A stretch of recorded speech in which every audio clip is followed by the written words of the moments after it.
ક્યાં ઇન્દ્રિયો વિચલિત કરી શકે છે। આથી વ્યાસજી એક દિવસ જૈમિનીજી ઋષિને મળ્યા છે। માયા બતાવી, સાંજનો સમય હતો, વરસાદ ખૂબ પડતો હતો। આ સુંદર સ્ત્રી બહાર વરસાદમાં ભીંજાતી હતી। ભીંજાયેલા વસ્ત્રોને લીધે આ સ્વરૂપવાન સ્ત્રીના અંગ ઉપાંગો જોઈને જૈમિનીને તેના પ્રત્યે પ્રલોભન થયું। આથી પેલી સ્ત્રીને ઝૂંપડીમાં આવવા આગ્રહ કર્યો। સ્ત્રીએ કહ્યું, હું કોઈ પણ પુરુષ પર વિશ્વાસ રાખતી નથી। પુરુષ કેવો હોય તે હું જાણું છું। જૈમિની ઋષિ કહે છે, મારા જેવા તપસ્વી જ્ઞાની અને પૂર્વ મીમાંસાના આચાર્ય જૈમિનીનો પણ ભરોસો નહીં કરો, માટે આશ્રમમાં આવી વિશ્રામ કરો। તેઓ સ્ત્રીને આશ્રમની અંદર લાવ્યા છે, વસ્ત્રો પણ બદલવા માટે આપ્યા છે। જૈમિની ઋષિએ ત્યાર પછી આ સ્ત્રીને પૂછ્યું કે હે દેવી, તમે પરણિત છો કે અપરણિત? સ્ત્રીએ ના કહી। આથી જૈમિનીએ લગ્ન કરવાની વાત મૂકી।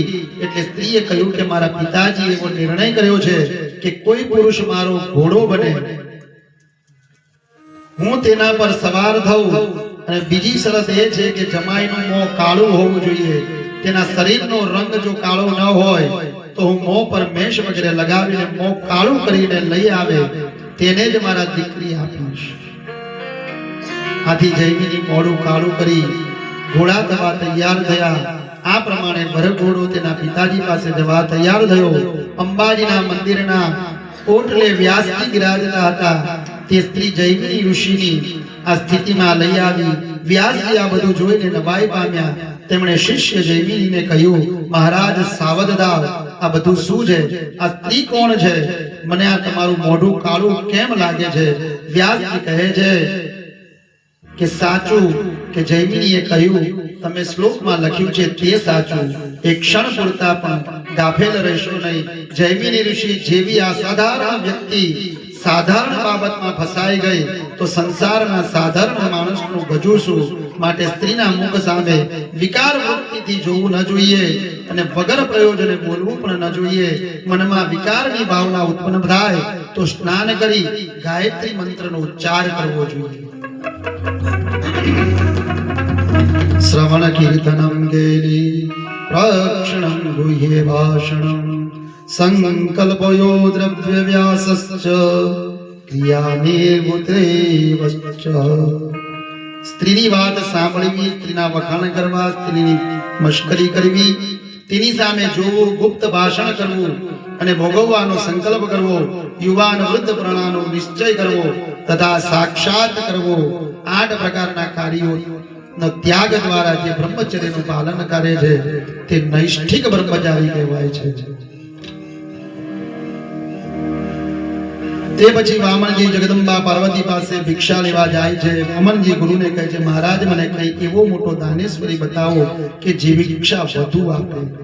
બૃહસ્પતિ કહે છે, નર્મદાના નીરે બલિ રાજા યજ્ઞ કરે છે, તે મોટો દાનેશ્વરી છે, માટે તું તેની પાસે જા।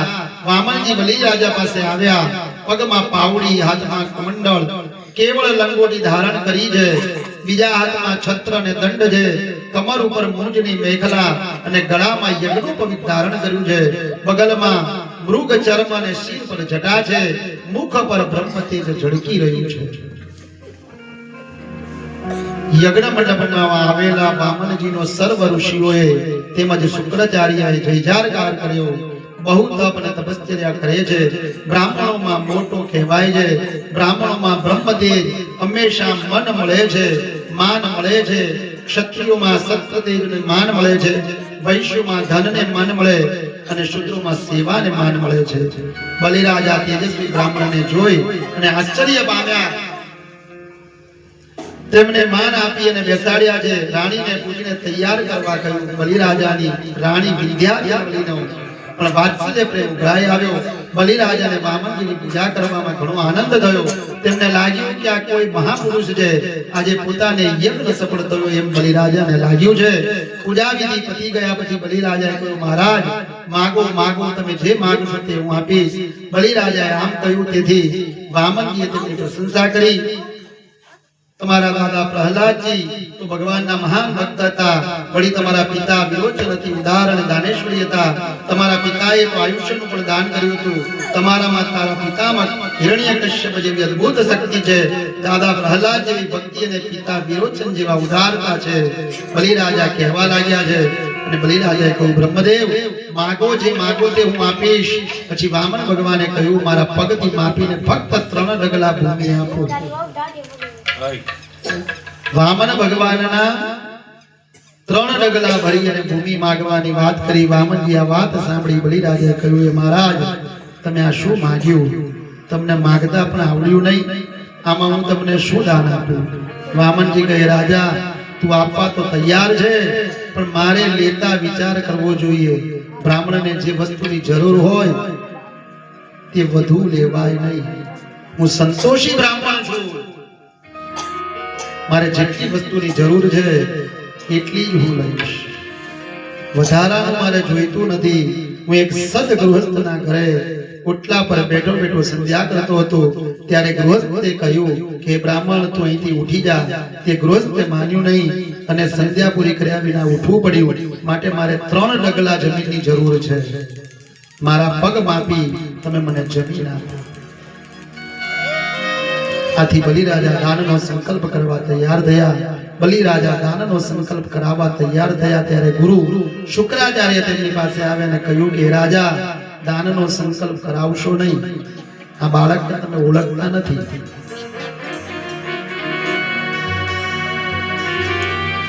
તે દેવોનું કામ કરવા વાળા ભગવાન છે અને વામન રૂપે પ્રગટ થયા છે. તેઓ બ્રાહ્મણ બનીને તમારી પાસે દાન લેવા આવ્યા છે. માટે હે રાજા તું આને બાળક ધારીને તેના કયા અનુસાર તેના 3 ડગલા ભરી અને જમીન આપીશ નહીં. હે રાજા હજુ પણ તું વિચાર કર. હે રાજા ઘરના બધા દુખી થાય તેવું તું દાન કરવું નહીં. તું વામનજીના પગલાથી 3 ડગલા આપવાને બદલે તારા પગથી 300 ડગલા દાન આપે તેનો મને વાંધો નથી. પણ જો આ બ્રાહ્મણના પગલાથી માપીને જમીનનું દાન આપીશ તો તું દરિદ્ર થઈ જઈશ, એમાં કોઈ સંશય છે નહીં.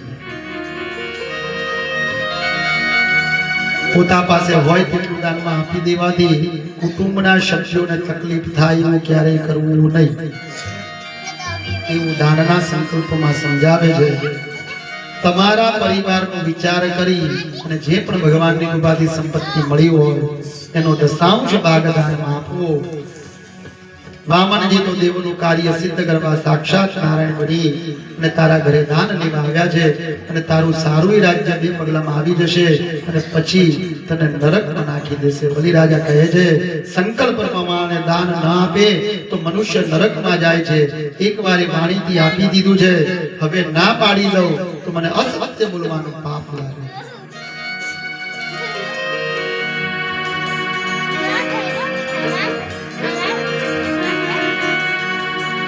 શુક્રાચાર્ય બલિરાજાને ખૂબ સમજાવે છે આવા વિપત્તિના સમયે અસત્ય બોલો તો તે ક્ષમ્ય છે. ગાય અને બ્રાહ્મણને માટે થોડું અસત્ય બોલીએ તો તે ક્ષમ્ય ગણાય છે. બલિરાજા કહે છે હું હવે મારા વચનનો ભંગ કરીશ નહીં. સાક્ષાત પરમાત્મા મારી પાસે માંગવા આવ્યા છે તો હું મારું સર્વસ્વ અર્પણ કરી દઈશ. શુક્રાચાર્ય સંકલ્પ કરાવવાની ના પાડે છે. આથી વામનજી કહે છે કે તમારા ગુરુ સંકલ્પ કરાવવાની ના પાડતા હોય તેવું મને લાગે છે. હું તમને સંકલ્પ કરાવું, હું બ્રાહ્મણ પુત્ર છું, મને પણ સંકલ્પ કરાવતા આવડે છે. બલિરાજના કહેવાથી વામનજી દાનનો સંકલ્પ કરવા લાગ્યા. જારીમાંથી જળ બદરાવવા કહ્યું ત્યારે શુક્રાચાર્ય સૂક્ષ્મ રૂપે જારીમાં પ્રવેશ કર્યા. નળામાંથી ભરાઈ બેઠા છે. વામનજીએ દર્ભની સળી લઈ અને નળાચામાં નાખી છે. હજુ ભગવાનને ખબર છે કે આ બચી જાય થાવ, પણ આ બાજુ ભગવાન દર્ભની સળી નાખી અને નળાચામાં ખોસવા લાગ્યા. તેથી શુક્રાચાર્યની આંખ ફૂટી ગઈ.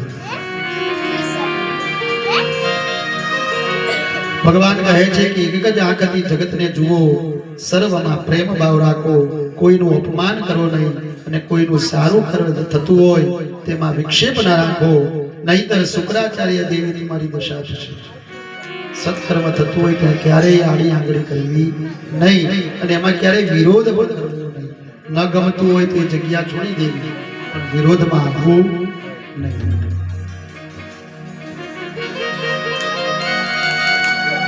શુક્રાચાર્યની એક આંખ ખુલી ગઈ, તેમણે બલિરાજાનો અડગ નિશ્ચય જોયો.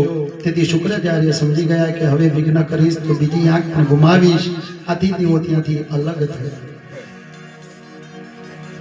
સંકલ્પ પરિપૂર્ણ થયો. તરત જ વામનજીએ પોતાનું સ્વરૂપ ધીરે ધીરે ધીરે ધીરે વધાર્યું અને વામનજીએ વિરાટ સ્વરૂપ ધારણ કર્યું. બલિરાજા વામનજીનું વિરાટ સ્વરૂપ જોઈને આશ્ચર્ય પામ્યા. કરે આને ખુશીથી 3 ડગલા માપી લેવા કહું. પ્રભુએ પહેલો પગ પૃથ્વી પર મૂક્યો, બીજો પગ આકાશ પર મૂક્યો અને ત્રીજો પગ મૂકવાની જગ્યા રાખી જ નહીં. વામનજીએ કહ્યું કે રાજા, તે સંકલ્પ 3 પગ પૃથ્વીનું દાન કરવાનો કર્યો છે, હવે ત્રીજું પગલું મારે ક્યાં મૂકવું? રાજા કહે તું મને છેતરે છે. સંકલ્પ અનુસાર દાન ના આપે તો મનુષ્ય નરકમાં જાય છે. પ્રભુ 3 ડગલામાં જમીન માગે એટલે તન મન અને ધન માગે છે. માટે પ્રભુએ જો સંપત્તિ આપી હોય તો દાન કરવામાં ક્યારેય પાછું વળીને ન જુઓ. નહીં ધર્મ અર્થે વાપરો અને શરીરથી ભગવાનની તથા માતા પિતાની સેવા કરો. મનને પ્રભુમાં પરોવો તો તમારું કલ્યાણ થશે. માટે તન મન અને ધનથી પ્રભુની સેવા કરશો તો પ્રભુ તમારા ઉપર રાજી રહેશે.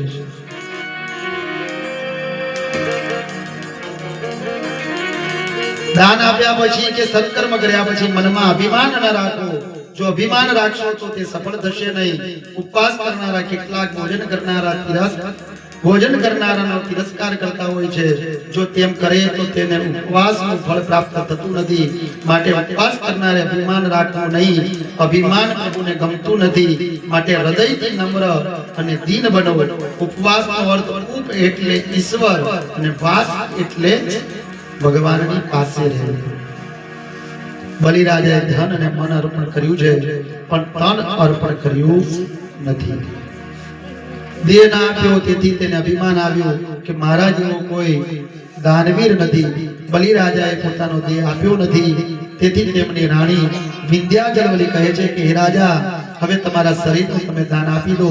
માણસ એમ સમજે છે કે આ શરીર મારું છે, પણ તારું શરીર એ પણ તારું નથી. આ શરીર ઉપર પણ જીવની સત્તા નથી. વિંધ્યાચલવલી એ સત્વ ગુણ છે. બલિરાજાને રાણીના કહેવાથી જ્ઞાન થયું અને પ્રભુને પ્રાર્થના કરી કે હે પ્રભુ, તમારો જે એક ચરણ બાકી છે તે મારા શરીર પર મૂકો. બલિરાજાની આ પ્રાર્થના સાંભળી ભગવાને ત્રીજો ચરણ તેના શરીર ઉપર મૂક્યો છે અને પાતાળમાં ઉતારી દીધા છે. આ રીતે ભગવાને યુક્તિથી બલિરાજાનું રાજ્ય લઈ લીધું અને દેવોને અર્પણ પણ કર્યું. આ ચારિત્ર્યનું રહસ્ય એ છે કે બલિ એ જીવાત્મા છે, વામન એ પરમાત્મા છે. શુક્રાચાર્ય શુક્રની સેવા કરે છે, રક્ષણ કરે છે. માટે સંયમી બનો. બ્રહ્માજી કહેવા લાગ્યા કે હું જેના ઉપર કૃપા કરું છું તેનું ધન હરી લઉં છું. કારણ કે ધનને લીધે પુરુષ મદવાળો અભિમાની બને છે, ત્યારે મારું અને લોકોનું અપમાન કરવા લાગે છે. આ પરમ પવિત્ર વામન ચરિત્રની કથા કે પાઠ પિતૃતિથિના દિવસે કરવામાં આવે તો એ પિતૃઓને સદગતિની પ્રાપ્તિ થાય છે. બોલ શ્રી કૃષ્ણ કનૈયા લાલ કી જય, દ્વારિકાધીશ કી જય. 2 મિનિટ સંકીર્તન, ત્યારબાદ આપણે આજના દિવસે કથાને વિરામ આપીશું. આવતીકાલે 9ના સ્થાનમાં આપણે પ્રવેશ કરીશું.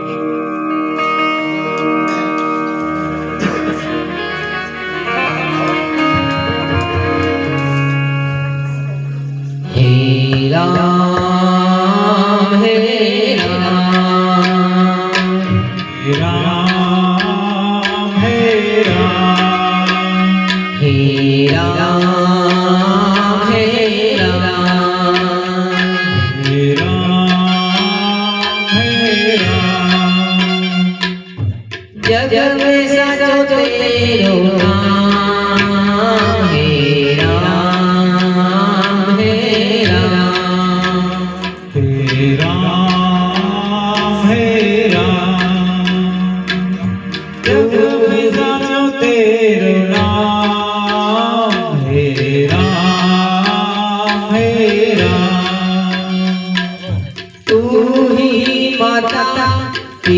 पिता तुम हो, तू ही माता तू ही पिता हो, तू ही माता पिता तुम हो, तू ही माता तू ही पिता हो, तू ही राधे का श्याम हे राम हे राम। हे राम हे राम, हे राम हे राम, हे राम हे राम, हे राम हे राम। राधा ढूंढ रे जिसने मेरा साथ देखा, राधा ढूंढ रही किसी ने मेरा श्याम देखा, राधा ढूंढ रे जिसने मेरा साथ देखा, राधा ढूंढ रही किसी ने मेरा श्याम देखा, श्याम देखा घन श्याम देखा, श्याम देखा कट श्याम देखा, राधा ढूंढ रे जिसने मेरा साथ देखा, राधा ढूंढ रही किसी ने मेरा श्याम देखा।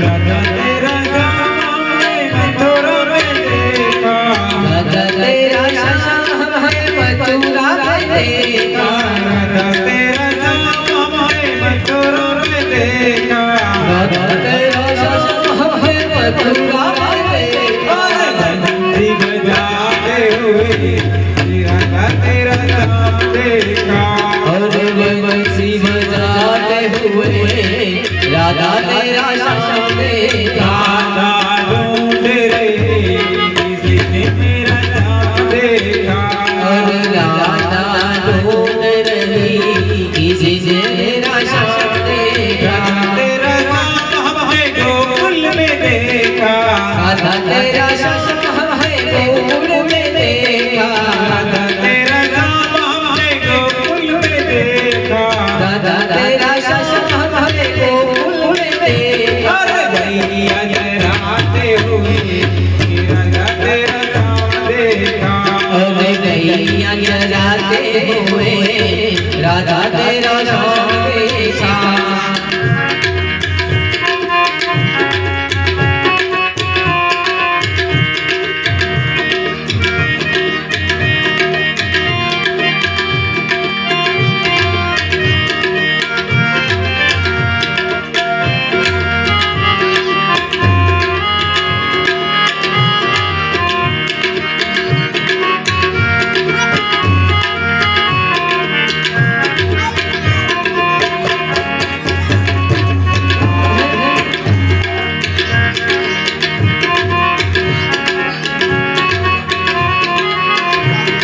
राधा तेरा श्याम वृंदावन में देखा, राधा तेरा श्याम वृंदावन में देखा, राधा तेरा श्याम वृंदावन में देखा, राधा तेरा श्याम वृंदावन में देखा,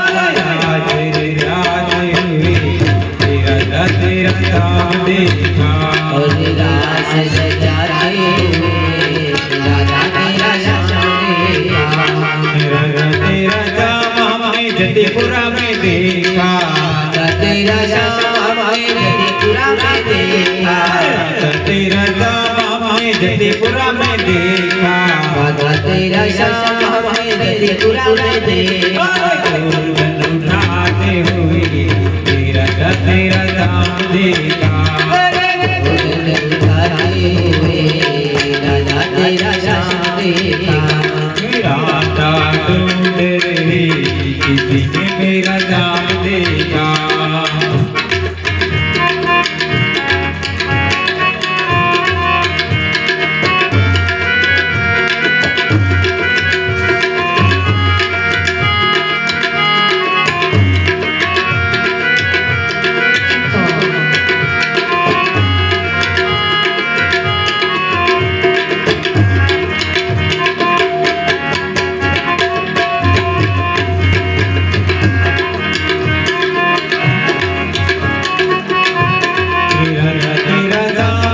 व्यस्त